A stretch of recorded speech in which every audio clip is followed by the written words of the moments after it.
विकास, जो gold ETF है कुछ, अगेन जो हम कह रहे थे कि लगभग एक साल में औसतन 17% तक का रिटर्न दिया है,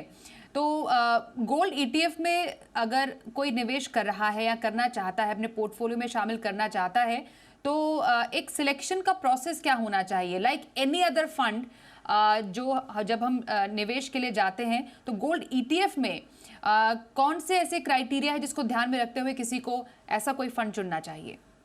स्वाति, ईटीएफ जनरली जो सब अंडरलाइंग क्योंकि सेम है, और कोई से भी आप म्यूचुअल फंड कंपनी का अगर ईटीएफ लेते हैं तो अगर अंडरलाइंग सबका गोल्ड ही है तो उसमें ज़्यादा स्कोप नहीं बचता है फंड मैनेजर के लिए, except for the expense ratios, कि आप उस फंड को मैनेज करने के लिए आपके एक्सपेंसेस कितने कम हैं। वो जो एक्सपेंस रेशो कम रहेगा किसी फंड का, वो उसके रिटर्न में रिफ्लेक्ट होगा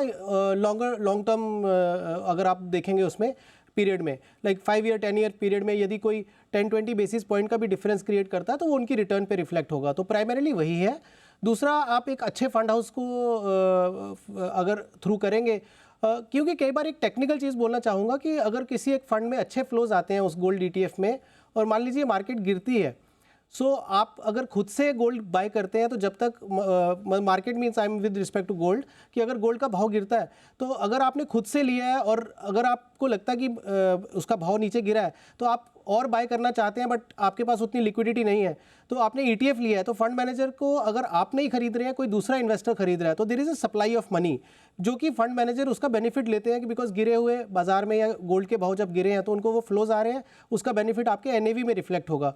तो वो ईटीएफ में आप एक अच्छे फंड को देखिए कि जिसमें फ्लोज अच्छे हैं और एक्सपेंस रेशोज कम है, वो एक प्राइमरी क्राइटेरिया होगा गोल्ड ईटीएफ को सिलेक्ट करने का।